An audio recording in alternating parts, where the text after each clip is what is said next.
Head on over to bergerrealty.com to make a payment on your rental. Head over to the Rentals tab and scroll right down to Vacation Manager.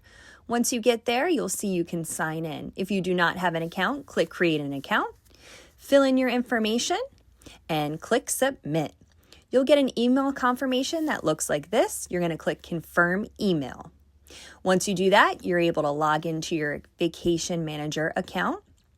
Go ahead and click Login, and you'll end up on the dashboard. So toggle over to My Rentals here, and it will look like this. Now, in order to add your rental, you need to click this teal tab, and you'll fill out your lease confirmation number. Now, you'll have to toggle back to your email where it gives you your lease confirmation number. Scroll on down that email.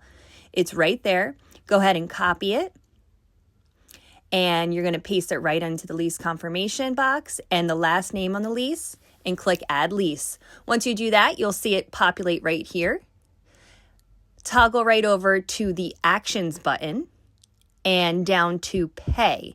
Now, what's important to note is credit card transactions are 3.25% of your lease, and a bank charge is $2.95 flat.